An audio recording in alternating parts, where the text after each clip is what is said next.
Jonathan Mercer stepped through the glass doors of La Petite Table, just as the lunch crowd was reaching its peak. He paused under the warm glow of the chandelier, scanning the polished wooden tables and crisp linen napkins, as if marking each detail for later critique. His tailored suit fit him perfectly, the dark fabric crisp against his slender frame, and he carried himself with the quiet confidence of a man who had never known failure. To observers, he looked every bit the part of a successful tech CEO. Expensive watch, sleek tablet under one arm, and eyes always flicking back to the world of spreadsheets and market trends he carried in his head. He moved smoothly past the hostess stand without a word, as though the act of being announced was beneath him. As Jonathan made his way to his usual corner table, one he'd reserved the night before, he barely registered the glow of the morning sun spilling through the tall windows. The room was alive with conversation, colleagues discussing stock prices, a pair of old friends catching up over seafood risotto, and a mother calming a fidgety toddler with a gentle hum. The scent of freshly baked bread and the sharp tang of lemon on tender fish drifted through the air. Every now and then a waiter would pass by, balancing trays with practiced ease, nodding politely at familiar faces. One server even gave him a small, respectful bow, as if greeting royalty. Just as Jonathan settled at his table, he heard a soft, "Good afternoon, sir," behind him. He turned without a trace of warmth, his gaze falling on Marcus Reed. Marcus stood straight, his black crisp uniform accentuating the quiet strength in his posture. His dark eyes held a calm intelligence, and when he smiled it was like the sun breaking through a cloud. He carried himself with a balance of dignity and approachability.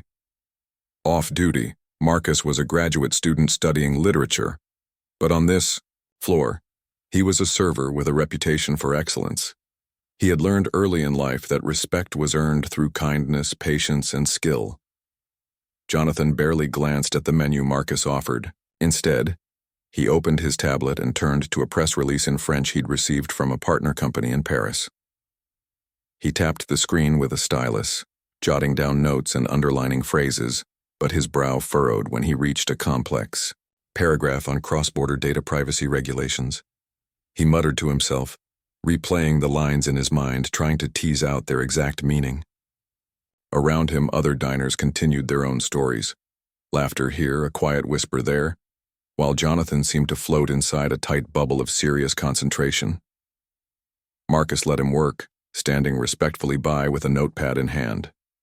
He had learned never to intrude on someone's focus, especially someone as powerful as Jonathan Mercer.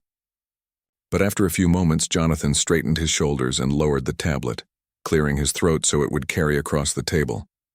He looked up, his eyes cold with challenge. "If you're so smart," he said, voice laced with amusement, "then translate it for me. Right now." His tone dared Marcus to prove him wrong, an unspoken mockery hidden behind casual words. The room seemed to hush. Dine and dash had no place here, and insults were even rarer. Marcus felt the vibration of tension in the air, the way a plucked guitar string thrums just before the note rings out. Inside his chest, his heart beat faster, but his face and voice stayed steady. He smiled, genuinely polite. "Of course, sir," he said and inclined his head slightly. "I'll be happy to help you understand this text. Would you like to place your order first?" His question was calm, almost kind, but firm enough to show that respect worked both ways. Jonathan blinked as if surprised by the lack of immediate groveling. He set the tablet down, weighed his words, and then sneered. "Order? I thought we were here for efficiency. Just do it. Translate the paragraph." He waved his hand dismissively, as though Marcus was merely an accessory to his brilliance. At that moment, Marcus noticed the subtle shifts among the other servers. They paused in their tasks, slipping glances toward Jonathan's table, sensing a storm might break. A few regular customers raised their eyebrows, curious. Marcus opened his own tablet and tapped through the same press release. His fingers moved, with practiced ease as he prepared to demonstrate exactly why he was more than just the help. Yet even as he worked, he never invaded Jonathan's personal space or spoke down to him. He knew that true strength was not in domination, but in quiet. Mastery.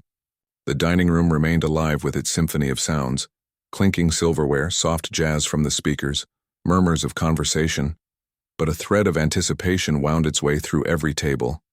Everyone knew they were about to witness something that would break the ordinary flow of a business lunch at La Petite Table. In that brief pause before Marcus spoke, he drew a breath of calm self-assurance. He reminded himself of his journey. Childhood weekends spent helping his parents clean tables at a family diner. Late-night study sessions in the campus library. The countless times he'd stood tall, despite others' doubts. Now he held in his hands not just the words of a press release, but the opportunity to reshape a moment of disrespect into a lesson on dignity. He looked up at Jonathan and, in clear, measured tones, began to translate the French paragraph, word for word, nuance for nuance.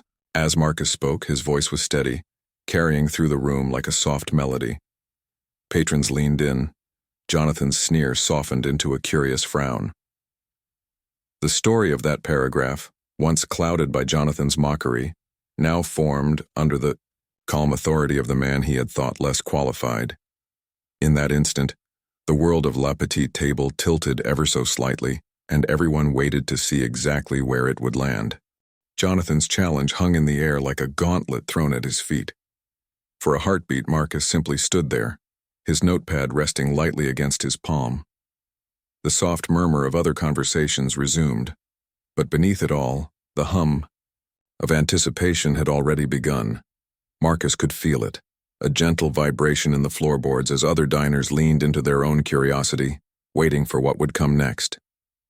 He closed his eyes for a moment, gathering his thoughts. In the seconds before answering, he recalled every late night spent mastering a second language, every time he'd stayed behind in class to perfect his accent, every phrase he'd written, out in meticulous handwriting.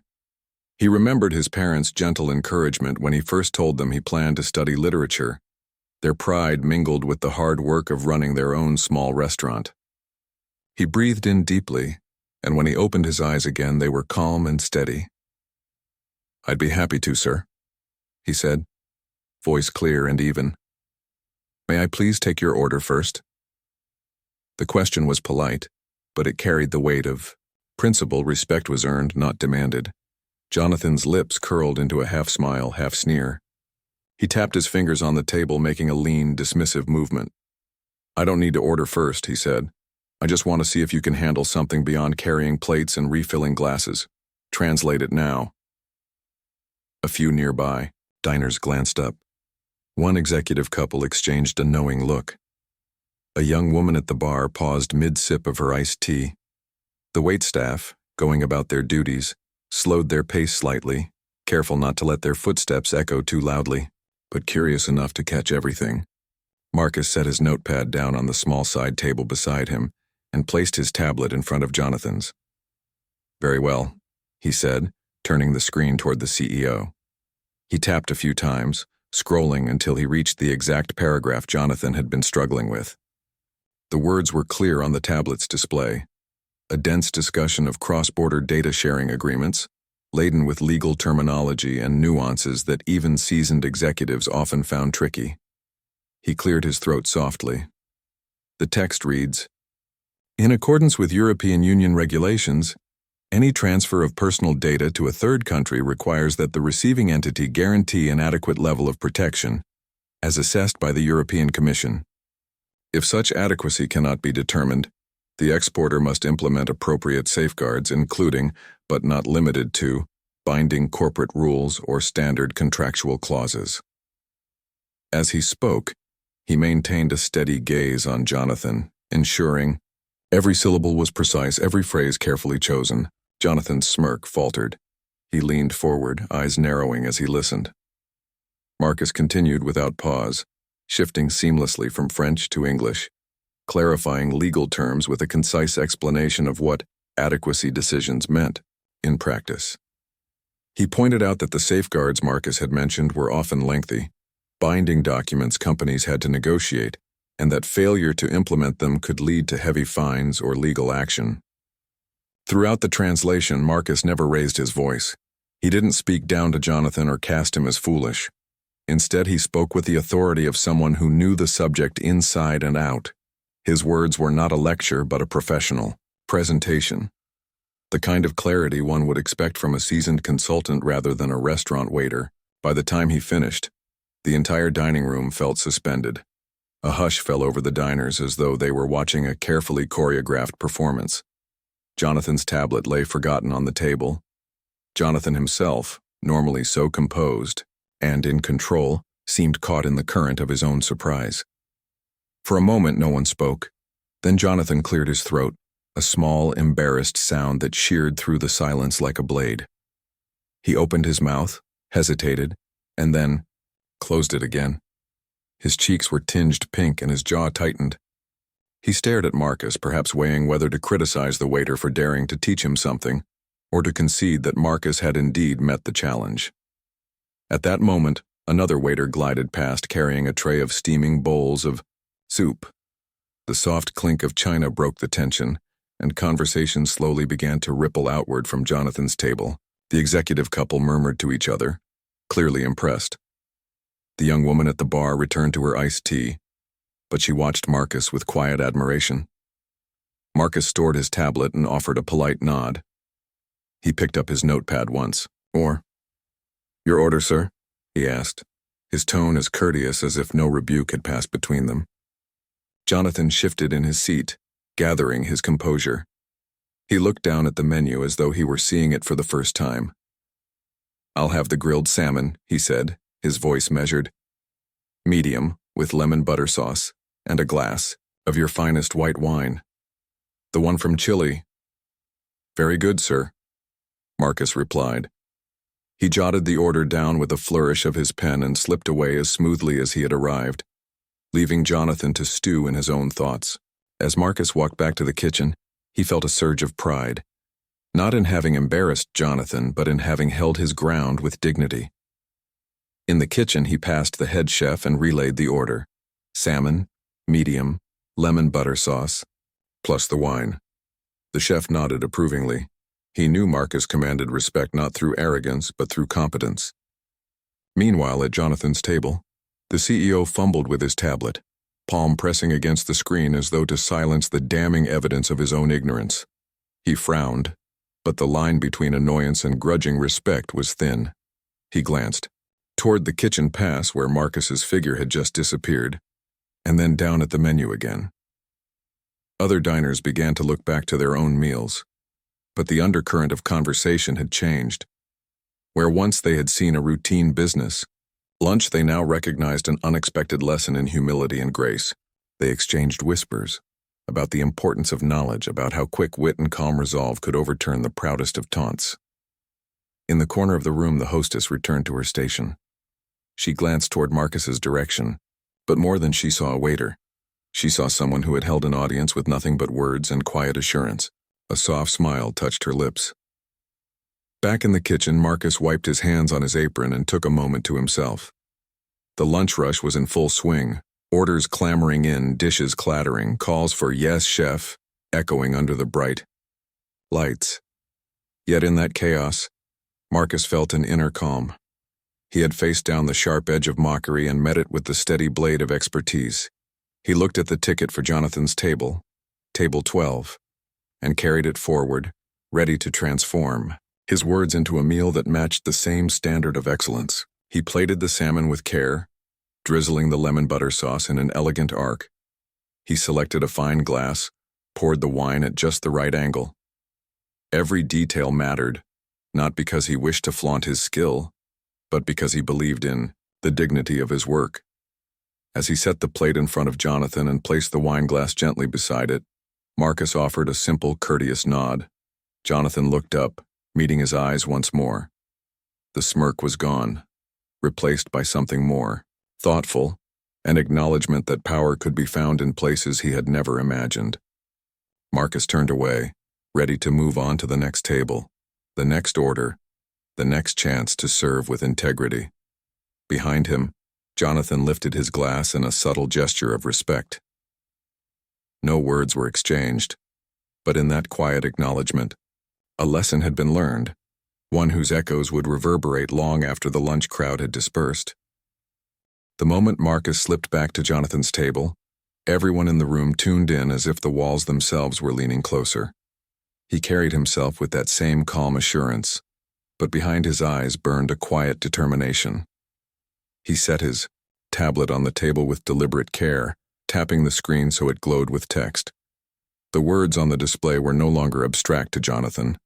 They had become Marcus's stage. Taking a deep breath, Marcus looked directly at Jonathan, who was perched on the edge of his chair, eyes narrowed in anticipation. A hush fell over La Petite table, broken only by the distant hiss of the espresso machine and the soft rustle of linen napkins being refolded elsewhere. Marcus's voice began low and measured. He pronounced each French word carefully, his accent smooth and precise. As he spoke, the paragraph unfolded like a carefully choreographed dance. Jonathan listened, his confident mask slipping for the first time. Marcus translated every nuance, the requirement for an adequate level of protection, the role of the European Commission, the binding corporate rules that companies crafted to guarantee privacy, the standard contractual clauses with their fine print. Marcus paused only for breath, never once rushing. His tone was neutral, neither condescending nor flustered, simply factual and clear. With every phrase Marcus delivered, Jonathan's eyes widened a fraction. Marcus's translation turned complex legalese into clear, everyday language. He explained that when data moves across borders, it can't just be handed off without secure agreements in place. He described how the EU's rules existed to keep people's private information safe, and how any misstep could lead to major penalties.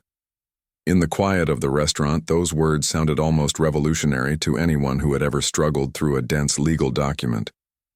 By the time Marcus finished the final sentence, even the servers working nearby seemed to be holding their breath. A brief silence followed. The gravity of what had happened began to settle in. Jonathan's own attempt at reading the paragraph back had been forced and incomplete. Marcus's version was complete and fluid. Patrons exchanged glances, some leaning forward in their seats, eager to catch the tail end of what felt like a private performance. You could almost hear thoughts spinning in people's heads. He did that effortlessly. That's the best translation I've ever heard. What a show of skill. The low hum of everyday chatter had stopped, replaced by an audience's collective respect.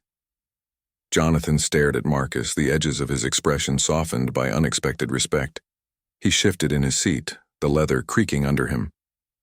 He seemed to remember that he was the one who had thrown down the gauntlet, challenged this waiter to prove himself. Now he realized he had been outmatched, not in a shouting match or a power struggle, but in pure knowledge and composure. Marcus had taken an insult and turned it into an opportunity to show strength through expertise, and the room had noticed. Marcus gently tapped his tablet off and slid it out of Jonathan's reach. He gathered his composure again, folding his hands lightly on the table. He said nothing else. He did not need to add a flourish. His performance had spoken volumes. The easy way he had delivered the translation was in itself a statement. Intelligence and humility could coexist, and real power lay in quiet mastery, not showy arrogance. Slowly, Jonathan cleared his throat, the sound louder in the hushed room than any applause might have been. He looked down at the tablecloth and then up at Marcus, his gaze softening. Jonathan's face, usually so composed, bore a flicker of genuine surprise and perhaps a trace of admiration. He reached out with a trembling hand and picked up his tablet, as if it were an old toy found in the grass. His fingers traced the edges and then he set it down again, his confidence shaken but not shattered. He was not angry or defensive. Instead, he seemed to be reassessing what he thought he knew about Marcus, and perhaps what he thought he knew about himself. A server walked by carrying a tray of sparkling water and breadsticks. The sound of china and glass breaking the silence felt almost ceremonial, like a cue for people to return to their meals. The executive couple to Jonathan's left leaned toward each other and exchanged a look that mixed amusement with respect. The young woman at the bar tucked a strand of hair behind her ear and resumed her smartphone smile, but her eyes flicked back to Marcus now and then, as though she were watching a favorite actor on stage. Jonathan looked down at his menu as though seeing it for the first time. He cleared his throat once more, this time more softly. I'd like to order now, he said. His voice had lost its prior edge, replaced by something quieter, almost humble. Perhaps you could recommend the specials today? He sounded no longer like a man demanding proof of another's worth, but like someone willing to admit he had learned something. It was a small shift in tone, almost imperceptible, but to Marcus and everyone watching, it felt monumental. Marcus nodded, a slight respectful incline of his head. He held the notepad in front of him. Certainly. Sir, he replied, our chef's special today is pan-seared trout with a side of roasted vegetables. It pairs wonderfully with a light Riesling we have from Alsace. His smile was warm, inviting. He took Jonathan's menu and walked away, moving through the restaurant with the same steady grace he had shown moments ago. As he passed each table, he returned nods of acknowledgement, returning the respect the diners had shown him. After Marcus disappeared into the kitchen, Jonathan sat back and exhaled, as if he had just run a sprint in his mind. He rubbed his temples and then glanced around the room. A few patrons were watching him and he offered them a hesitant smile. In that instant, he seemed smaller, but also more human. There was a lesson he had just absorbed. Knowledge, coupled with respect, could shift even the proudest man's worldview. He looked back at his tablet, but its glow no longer held his attention. In the kitchen, Marcus relayed Jonathan's new order to the chef. The staff there gave him approving glances. They knew what he had achieved.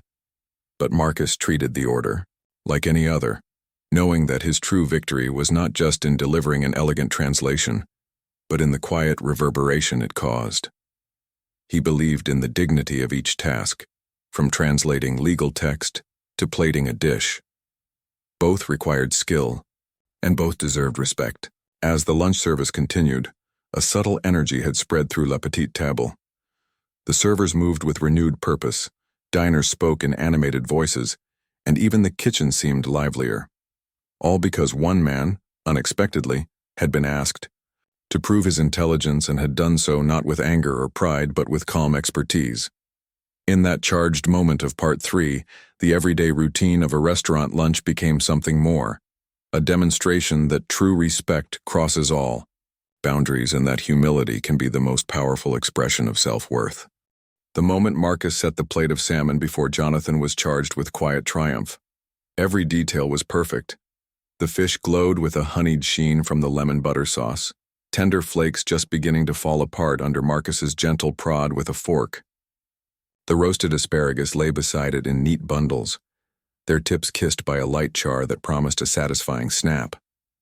A slender glass of chilled white wine stood to one side, pale gold in the soft light, its surface rippling ever so slightly, as the waiter's hand pulled away. Jonathan looked at the meal for a long second, his lips parting in what seemed like astonishment more than hunger. He raised his gaze to Marcus but could not find the words. Had he ever been served with such careful attention? Certainly not by someone he had tried to demean. The hush of the room seemed to press in around them. Even the clatter of dishes in the kitchen had dimmed. Marcus stood just out of arm's reach, his posture calm and upright, eyes meeting Jonathan's. With the steady confidence of a man who knew exactly what he had done and why, Jonathan reached slowly for his fork. Every movement felt heavy, as though time itself had been stretched out. He lifted a small piece of salmon and tasted it. The flavor bloomed on his tongue, rich butter softened by bright lemon, the fish itself, fresh and perfectly cooked. He closed his eyes briefly, as if savoring not just the taste but the moment. Then he opened them and looked around, noticing for the first time the curious glances of the other diners. There were smiles, nods, even a few knowing looks exchanged between strangers who had witnessed something special. At that instant, Jonathan realized he was being watched not as a powerful CEO, but as a man who had just been humbled. He swallowed the bite and set his fork down. He did not rise or bow, but a subtle shift passed through his shoulders. The rigid set of his spine softened just a fraction. His cheeks had a faint flush, not embarrassment so much as the glow of a lesson well learned. He cleared his throat gently. His gaze flicked to Marcus, who waited patiently but without expectancy. The waiter's uniform might have marked him as staff, but now it was clear he held a quiet authority. Jonathan drew in a breath, careful to keep his voice steady. "Thank you," he said, the simple words carrying more weight than any apology. "This is excellent." Marcus inclined his head once, offering a polite smile. Without another word, he turned and moved toward the kitchen. The moment seemed to crack and release in the air like a sigh. The soft buzz of conversation returned, this time warmer, richer, as though every person in the room felt the shift. Where before there had been mere service and dining, there was now a shared experience of respect and humility. As Marcus disappeared, through the swinging doors, Jonathan sat back and reached for his glass of wine. He lifted it slowly, as though toasting an audience he could barely see, and took a sip. The wine was crisp, with notes of green apple and a hint of floral perfume. He closed his eyes, letting the taste settle. It was a small comfort, but after the tension of the challenge and the humbling demonstration, even comfort felt significant. Jonathan's mind raced back over the afternoon. He recalled how he had tossed down the challenge, half in jest, half in arrogance, testing a man he barely knew because of the color of his skin and the role he played. He saw now the foolishness of that act.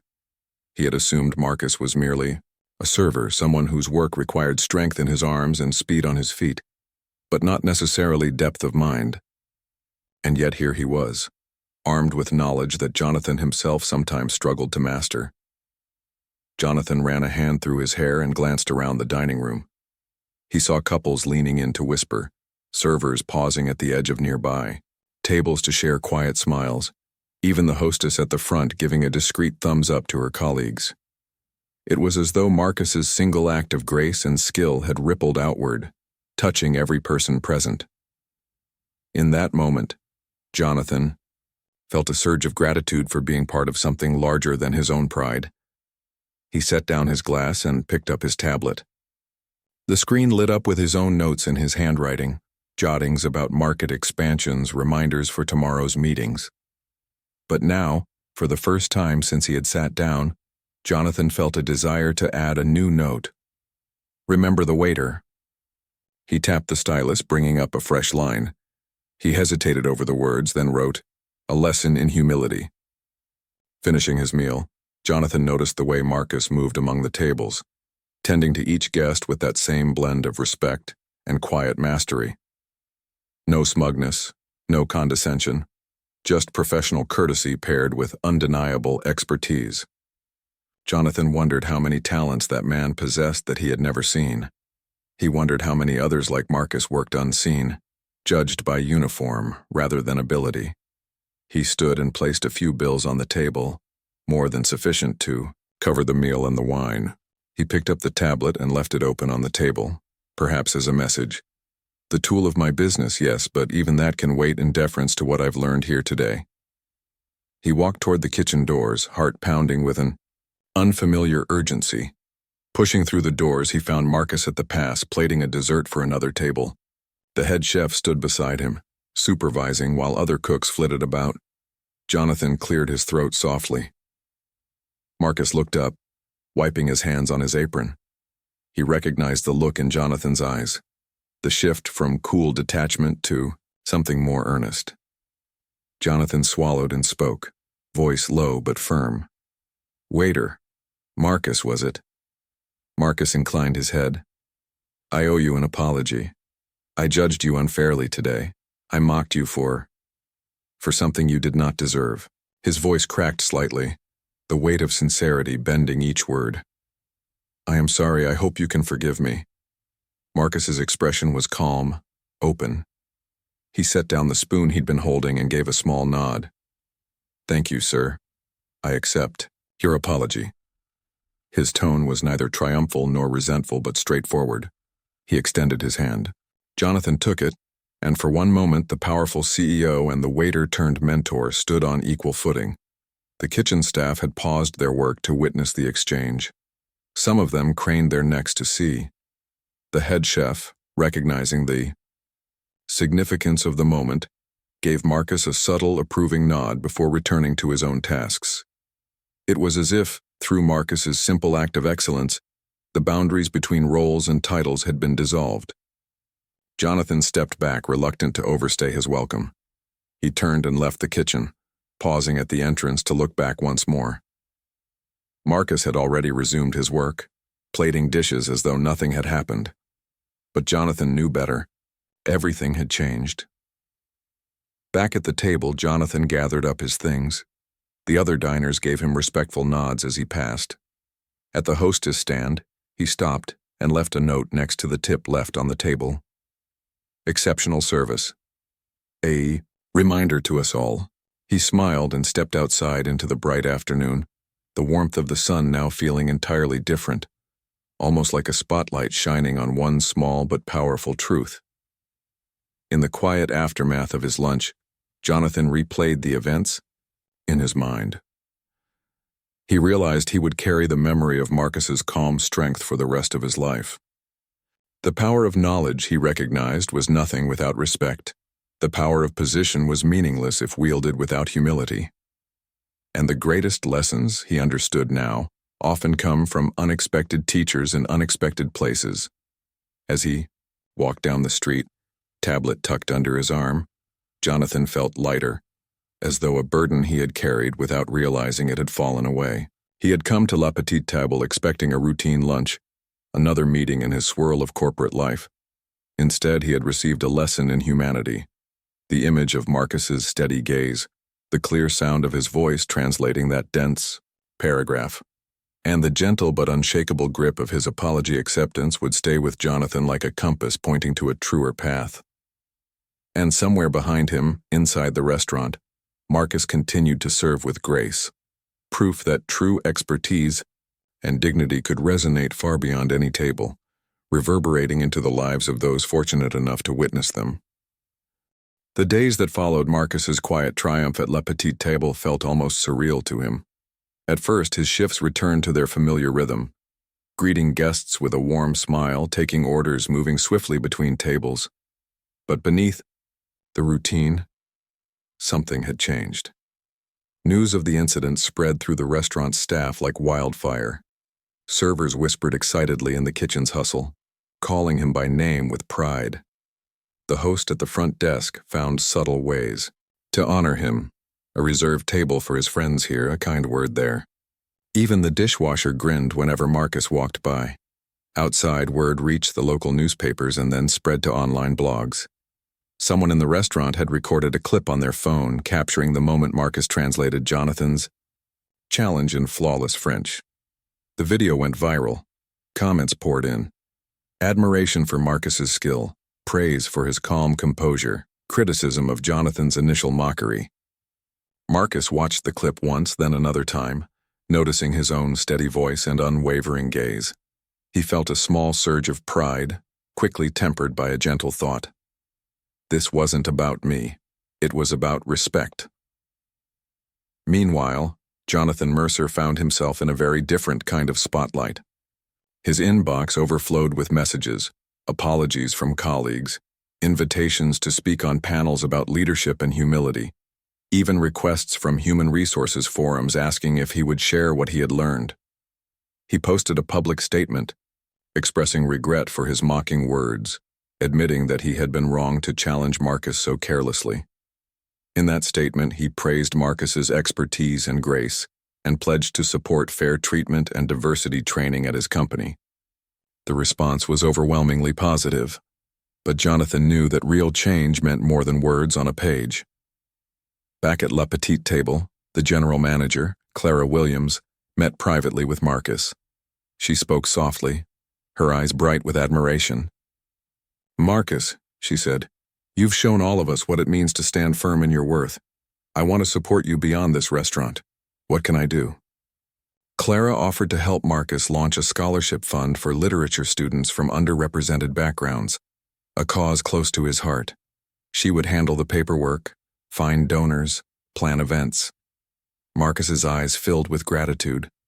This was a chance to turn a single moment of injustice into an opportunity for others. Over the next few weeks, Marcus worked with Clara to establish the Reed Scholars Fund.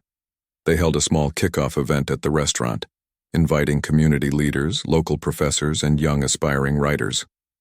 Jonathan Mercer himself showed up, handsome in a tailored blazer, carrying a briefcase of proposals for corporate sponsorship. He approached Marcus with genuine warmth and said, "Thank you for teaching me a lesson I won't forget. I want to help others learn it too." Together, they announced that the first 2 scholarships would be awarded this autumn to promising students who had faced obstacles in pursuing higher education. As the fund's profile grew, Marcus found himself speaking at local high schools, encouraging students to embrace their talents and to remember that respect and hard work open doors. His calm confidence on stage could light up an auditorium. Each time he spoke, he shared the simple story of that lunch. No embellishment, no resentment, just the facts of a challenge met with dignity. He urged the students to cultivate both knowledge and humility, to remember that true skill lies not in showiness but in quiet expertise. Jonathan, too, felt changed. He invited Marcus to speak at his company's annual leadership retreat. Hundreds of employees filled the conference hall, expecting a polished keynote from their CEO. Instead, they listened to Marcus describe his journey, growing up helping in his parents' diner, working through late nights on campus, balancing his studies with a job in hospitality. He spoke about the importance of listening more than speaking, of learning from everyone you meet, and of treating every task, no matter how humble, with respect. His words resonated deeply. More than one executive nodded, realizing that their own success had sometimes blinded them to the human stories all around them. In his private reflections, Jonathan wrote in his journal, "Marcus showed me that respect is a two-way street, that intelligence without humility closes doors, and that our positions do not define our worth. What an incredible teacher he has been." He began revising his company's internal training, incorporating modules on cultural sensitivity and on seeing the person behind the role. He personally led workshops where employees practiced respectful communication, role-playing scenarios drawn from Marcus's experience. At La Petite Table, the atmosphere had subtly shifted forever. Patrons came not only for the food, but to experience the spirit of respect and excellence that Marcus embodied. Regular diners asked for Marcus by name. They wanted to feel the same calm assurance he brought to every interaction. Some took pictures with him, but he remained modest, always referring credit to his team. He insisted that the restaurant's success was built on everyone's contributions, from the dishwasher to the chef to the hostess. One autumn evening, about 6 months after the lunch that changed everything, Clara surprised Marcus with a special dinner in the private dining room. The walls were lined with framed snapshots. Marcus at the scholarship event, Marcus speaking at schools, Marcus and Jonathan at the leadership conference. Each photo captured pride, unity, and transformation. Clara raised a toast to Marcus's journey and to the countless lives he had touched. Marcus felt a quiet joy swell in his chest. He thought of his parents, who passed down to him the values of hard work and kindness. He wished they could see how far he had come. Across town, Jonathan sat at his desk late one evening, studying the latest report on company morale. Since implementing the new training, employee engagement scores had risen significantly. Teams reported better collaboration and fewer misunderstandings. In his office, Jonathan displayed a photograph of himself and Marcus, arms around each other's shoulders, smiling. He often looked at it and remembered the lesson over salmon and wine. He kept Marcus's words close. Dignity in your work and respect for others. That is real strength. As the seasons turned, Marcus continued to balance his life between the restaurant and his graduate studies. He still carried that gentle confidence, but now with a deeper sense of purpose. He mentored incoming scholarship recipients, helping them navigate college life. He still translated French documents when needed, now sometimes advising legal teams for a fair fee, and he always returned to La Petite Table with the same humble pride. In quiet moments, Marcus would recall that sharp challenge, "If you're so smart, then translate it," and marvel at how a casual insult had become the spark for something much greater. It taught him that moments of disrespect could be transformed into platforms for positive change. It reminded him that every person he served was a potential teacher, and every challenge an opportunity to grow. One warm afternoon, a new customer arrived at La Petite Table, a young entrepreneur who had read about Marcus and Jonathan's story in a magazine. She introduced herself and asked if she could interview him for her podcast on leadership and social change. Marcus agreed, pleased to share the lessons he had learned. As they sat in a quiet corner, he spoke about the power of listening, the value of humility, and the ripple effect that one act of respect can have on an entire community. When the interview ended, the entrepreneur thanked Marcus and said, "You've shown that true leadership can come from anyone, at any level. Your story inspires people to look beyond titles and see the human being." Marcus smiled, thinking of the many lives touched by that ordinary lunch. "We all have the chance to choose kindness and excellence," he replied. "It's in the way we do our work and in how we treat each other." And so, the story of Marcus Reed reached far beyond the walls of one bistro in Chicago. It spread through schools, boardrooms, online communities, and dinner tables everywhere.